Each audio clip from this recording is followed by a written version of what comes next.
What's up everybody, Matt Monas here, back again with another video, and this time it's about the Microsoft Surface 3. This is the successor to the Microsoft Surface RT tablet that came out over 2 years ago. Now the biggest difference between this one and the one that came out 2 years ago is that this one is running a full version of Windows. Now without wasting any more time, let's hop into my review of Microsoft Surface 3.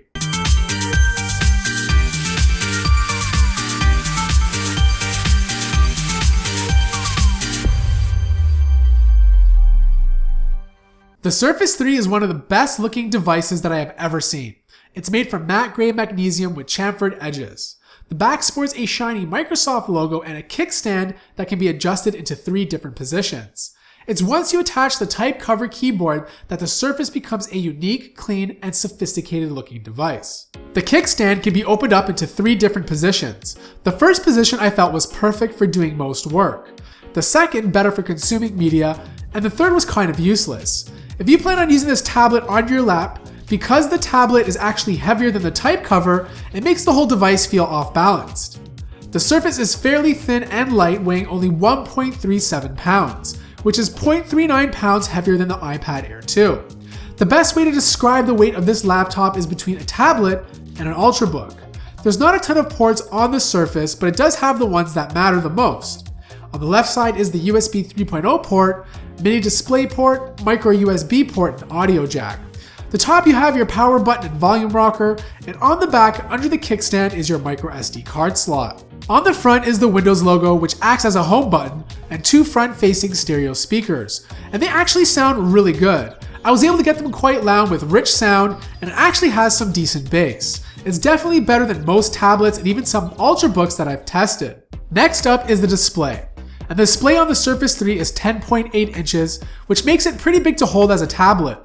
But the screen itself is quite beautiful. It has a resolution of 1920 by 1280 and provides colorful and sharp images. Reading text was a joy and videos were vibrant and not overly saturated. The screen gets pretty bright with an output of about 410 nits of brightness. This makes it one of the most brightest tablets on the market, especially when you're comparing it to the iPad Air 2 that only gets up to 368. Viewing angles are great, however the screen is glossy, which means you'll get a lot of reflection in bright sunlight. The screen is touch enabled, but I found myself using it more as an Ultrabook rather than a tablet. It has 10-point multi-touch, and for the most part I felt it was quite accurate.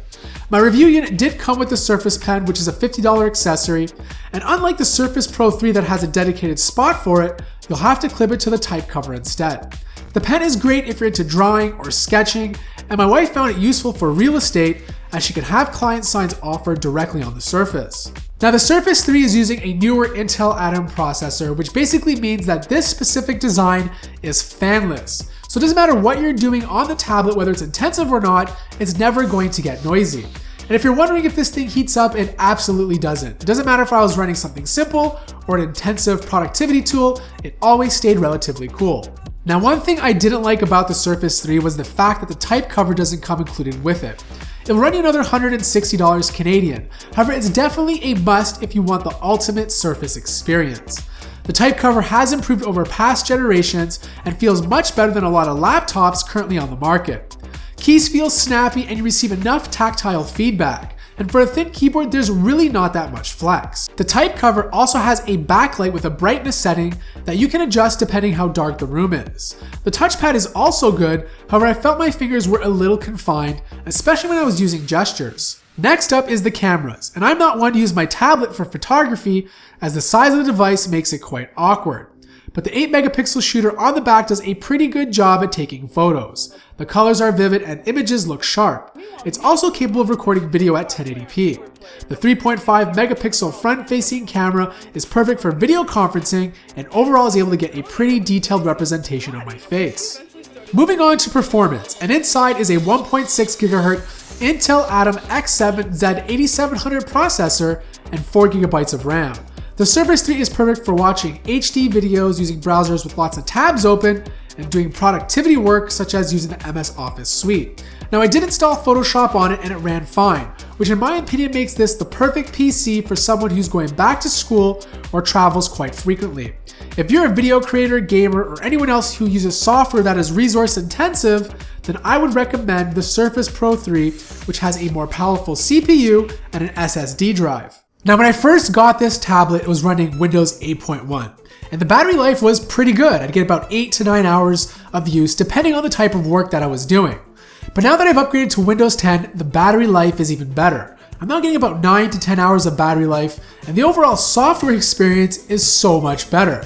Windows 10 is a big upgrade from Windows 8.1. It's not as disjointed. You have the option of switching between an actual tablet mode and a full desktop PC. So the big question, is this tablet worth the purchase? Well, that really depends on what you're using it for. If you're a student or if you're someone who flies a lot and needs something really ultra portable and light, then I think it's a great purchase.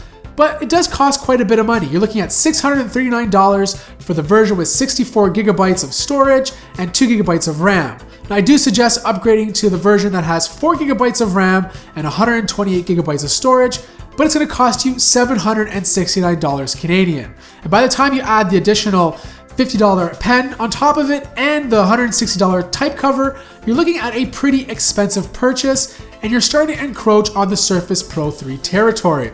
So I don't know, what do you guys think of the Surface 3? Is it worth the purchase? Let me know in the comments below what you think about this tablet. And if you have one out there, let me know what you like and dislike about your Surface 3. Thank you guys so much for watching this video. If you enjoyed it, make sure to give it a big thumbs up. And if you're new to the channel, feel free to hit that subscribe button. And I'll see everybody in the next video.